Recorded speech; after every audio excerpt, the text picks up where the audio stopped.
Assalamualaikum warahmatullahi wabarakatuh. Selamat berjumpa kembali dalam kegiatan pembelajaran untuk kelas 8, materi yang pertama pada semester pertama ini, yaitu tentang sistem gerak. Materi yang akan kita bahas yaitu ada rangka, standar kompetensi yang harus siswa pahami dan ketahui pada materi sistem gerak ini. Untuk KI 3 atau kompetensi inti 3 pada pengetahuan, yaitu memahami dan menerapkan pengetahuan faktual, konseptual, prosedural, dan metakognitif pada tingkat teknis dan spesifik berdasarkan rasa ingin tahunya tentang ilmu pengetahuan, teknologi, seni budaya dengan wawasan kemanusiaan, kebangsaan, dan kenegaraan terkait fenomena dan kejadian tampak mata. Untuk KI 4, yaitu kompetensi inti bidang keterampilan, menunjukkan keterampilan menalar, mengolah, dan menyaji secara kreatif, produktif, kritis, mandiri, kolaboratif, dan komunikatif dalam ranah konkret dan ranah abstrak, sesuai dengan yang dipelajari di sekolah dan sumber lain yang sama dalam sudut pandang teori. Sedangkan untuk kompetensi dasar A, pengetahuan 3.1, menganalisis gerak pada makhluk hidup, sistem gerak pada manusia, dan upaya menjaga kesehatan sistem gerak. Sedangkan keterampilan 4.1, menyajikan karya tentang berbagai gangguan pada sistem gerak, serta upaya menjaga kesehatan sistem gerak manusia. Adapun indikator dari materi sistem gerak ini, yaitu A2, pengetahuannya menganalisis struktur dan fungsi rangka. Yang kedua, menganalisis struktur dan fungsi sendi. Yang ketiga, menganalisis struktur dan fungsi otot. Keempat, menganalisis upaya menjaga kesehatan sistem gerak. Sedangkan indikator keterampilan, yaitu menyajikan hasil pengamatan dan identifikasi tentang sistem gerak manusia dan gangguan serta upaya mengatasinya. Ini adalah indikatornya atau langkah-langkah supaya mencapai kompetensi dasar yang diharapkan. Kita mulai dengan materi, yaitu tentang sistem gerak pada manusia. Mari kita ikuti kegiatan pembelajaran ini dengan seksama dan sebaik-baiknya. Para siswa semua, bahwa pada manusia ini mempunyai dua alat gerak. Alat gerak pertama adalah alat gerak pasif, yaitu rangka, dan alat gerak aktif, yaitu otot. Jadi semuanya alat gerak pada manusia ini mempunyai dua.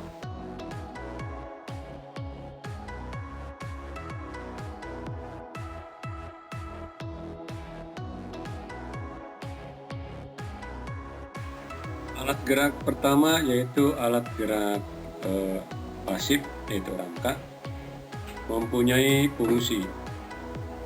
Pertama, formasi bentuk tubuh. Kedua, formasi sendi-sendi.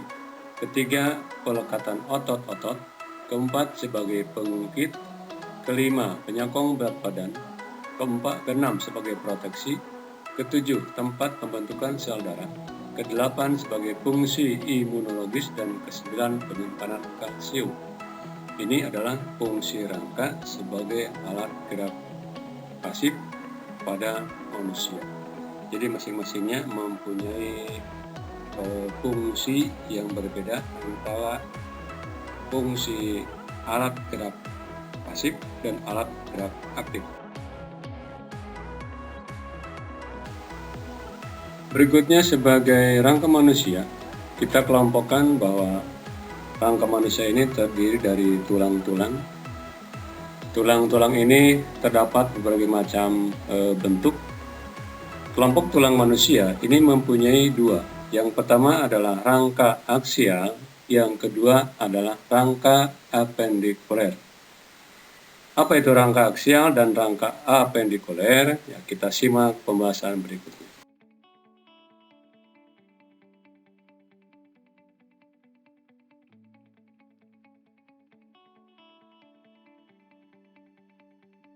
Para siswa semua, rangka aksial ini terdiri dari 4. Pertama, tulang tengkorak.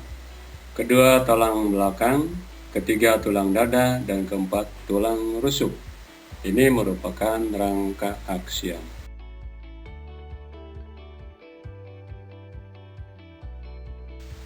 Pada tulang tengkorak terdiri dari 2 bagian, ada bagian kepala dan bagian muka.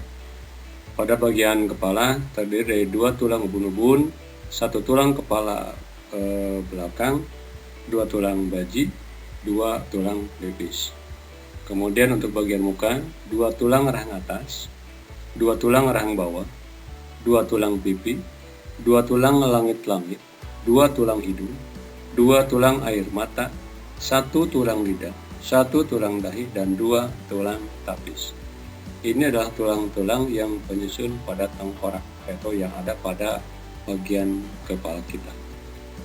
Ini adalah merupakan gambar dari tengkorak manusia. Pada umumnya tengkorak manusia seperti ini dan hampir semua seperti ini. Cuman yang membedakan adalah bentuk ukuran. Kemudian juga terdiri dari berbagai macam tulang. Ada bagian-bagiannya. Seperti tadi ada bagian belakang dan bagian muka. Bagian belakang ini adalah merupakan bagian yang ada di belakang kepala manusia. Sedangkan bagian depan atau yang dikenal dengan yang disebut dengan tulang muka. Ini adalah bagian tulang tengkorak. Pada umumnya tengkorak manusia ini seperti ini.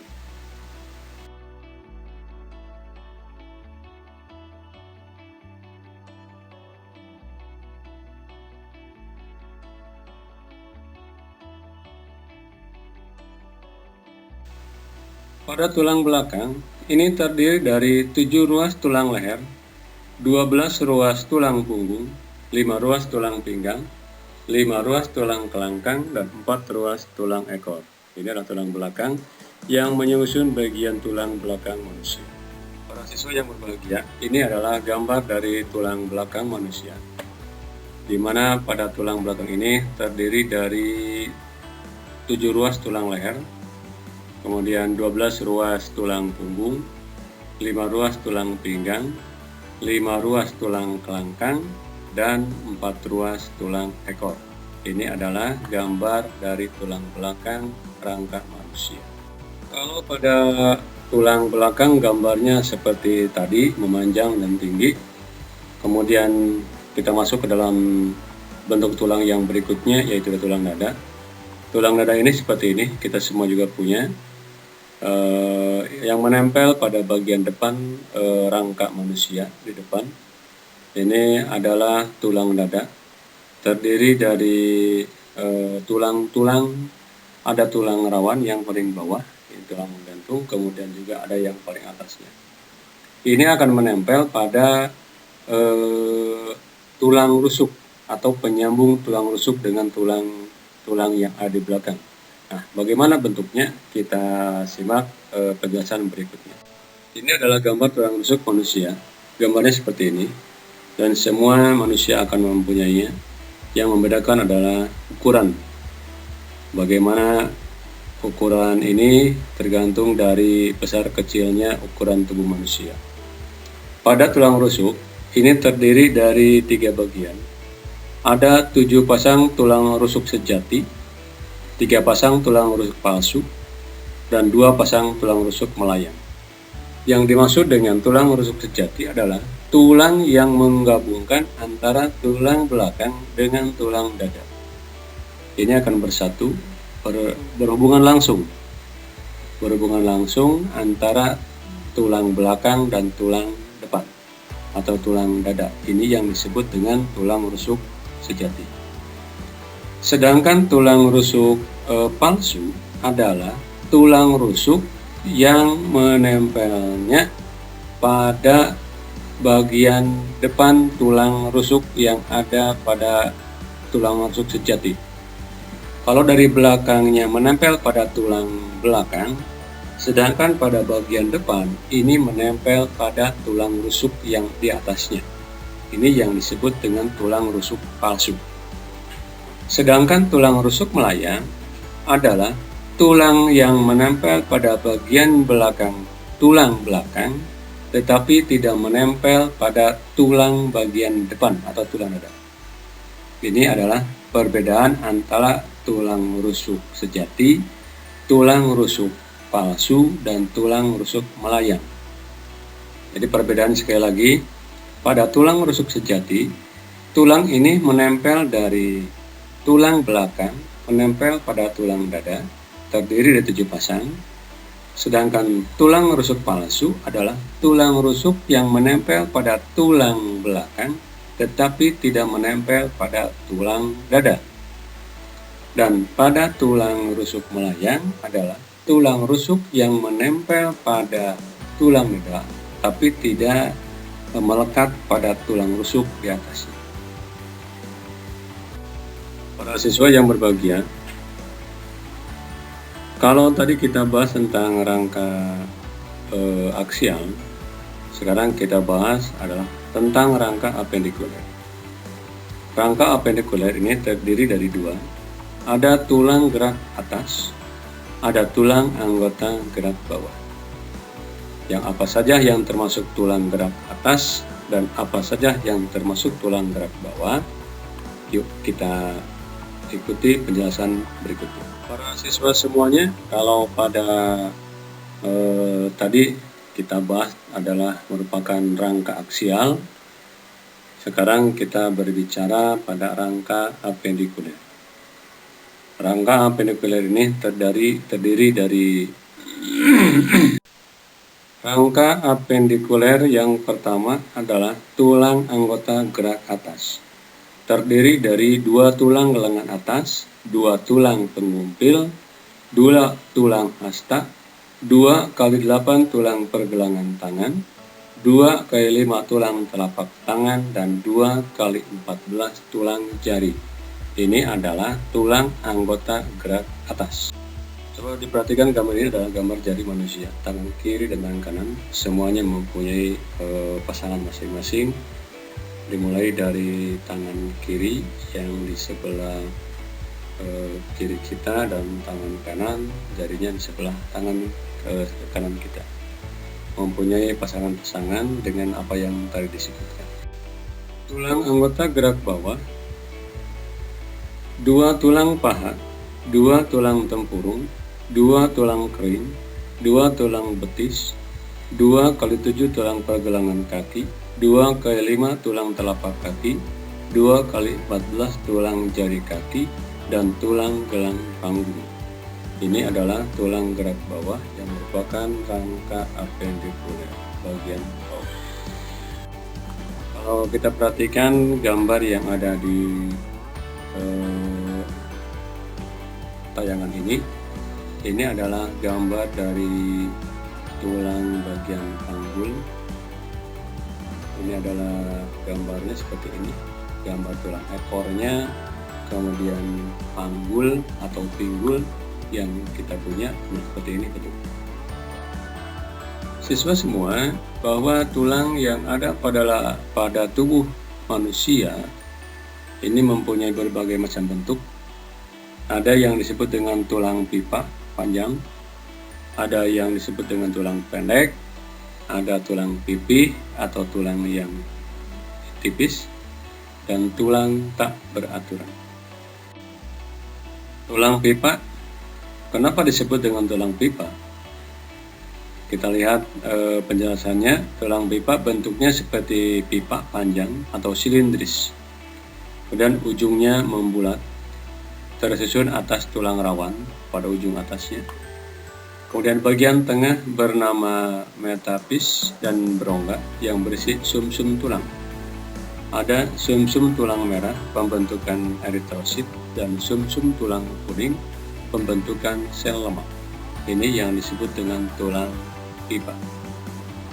Sedangkan tulang pendek bentuknya ya pendek-pendek, tulang yang lebih kecil bentuk hampir seperti kubus atau bulat, dapat bergerak bebas, ditemukan pada tulang telapak tangan dan kaki. Ini adalah tulang pendek. Nah, gambarnya seperti ini.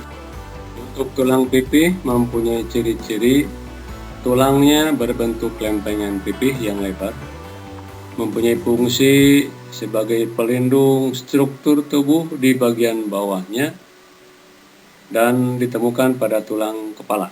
Ini bentuknya yang disebut dengan tulang pipih, bentuknya lempengan tipis.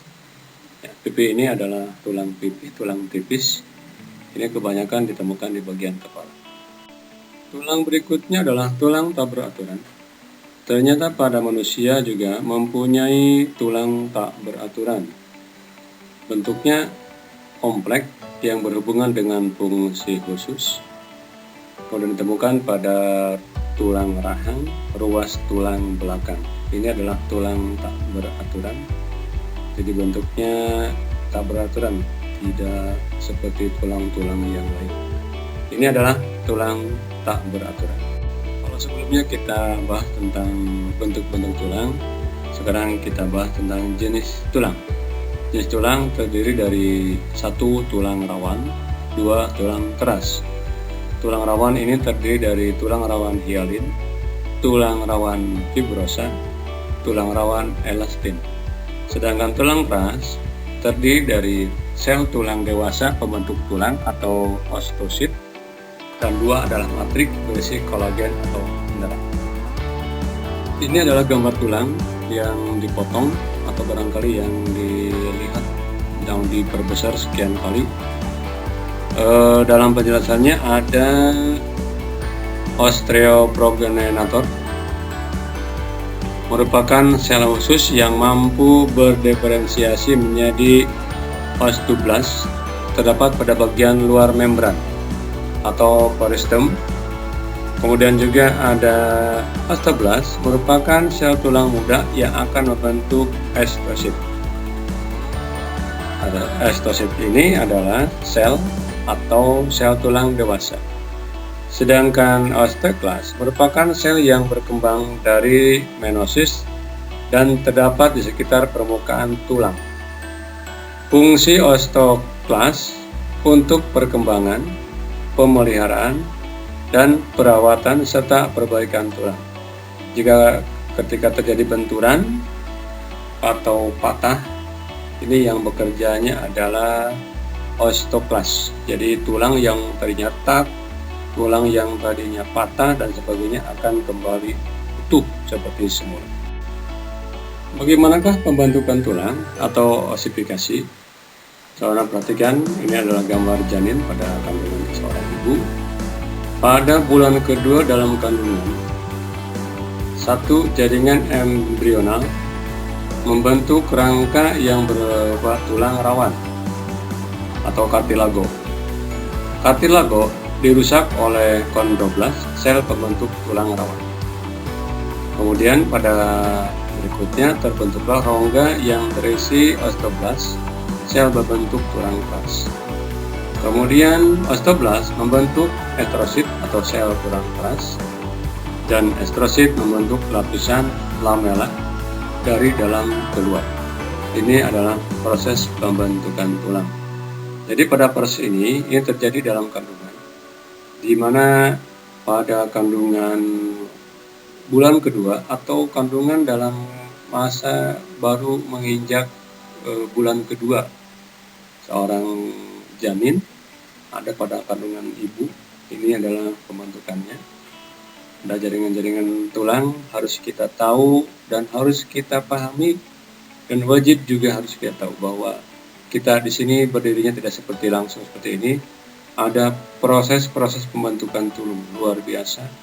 Allah Subhanahu wa Ta'ala menciptakan manusia dengan sangat sempurna, dengan berbagai macam kekurangan dan kelebihannya. Mari kita simak dan kita syukuri, juga kita tafakuri bagaimana keagungan Sang Pencipta, Sang Khalik menciptakan manusia dengan yang sangat sempurna seperti ini. Ketika sebuah tulang dengan tulang bersatu padu, kemudian juga saling menempel antara tulang satu dengan tulang yang lainnya. Ini tempelan-tempelan di sini atau gabungan-gabungan ini disebut dengan sendi. Sendi ini adalah hubungan antara tulang yang satu dengan tulang lain. Apa saja komponen sendi? Ada ligamen, yaitulah jaringan ikat yang menghubungkan tulang dengan tulang. Kemudian ada dua yang disebut dengan kapsul sendi, lapisan serabut yang melapisi sendi dan menghubungkan dua tulang yang bentuk persendian. Ini adalah kapsul sendi. Yang ketiga adalah cairan sinovial, cairan pelumas pada ujung-ujung tulang yang terdapat pada bagian kapsul sendi. Kemudian yang keempat adalah tulang rawan hialin, jaringan tulang rawan yang menutupi kedua ujung tulang yang membentuk persendian dan berguna menjaga persendian dari benturan keras. Ada ligamen, nanti juga dibahas, ada tendon, ada jaringan-jaringan yang lainnya, sehingga tulang-tulang ini yang kita punyai, yang kita miliki, yang ada dalam tubuh ini menjadi kuat, menjadi kokoh dan bersatu antara tulang yang satu dengan tulang yang lainnya, membentuk menjadi sebuah rangka yang disebut dengan alat gerak pasif. Artinya alat gerak yang tidak dapat bergerak tanpa adanya bantuan-bantuan lain. Jadi ini yang disebut dengan alat gerak pasif adalah rangka atau tulang. Para siswa semua, untuk materi yang ini Bapak rasa cukup dulu sampai sekian. Di lain waktu kita lanjutkan pembahasan yang berikutnya, yaitu adalah hubungan antara tulang dan tulang. Yang kita bahas untuk pertemuan yang berikutnya adalah artikulasi atau persendian, hubungan antara tulang yang satu dengan tulang yang lainnya sehingga akan membentuk sebuah organisme seperti yang kita miliki ini. Itu saja para siswa semua, mohon maaf atas segala kekurangannya. Mohon disimak dengan sebaik-baiknya. Sekian, Assalamualaikum warahmatullahi wabarakatuh.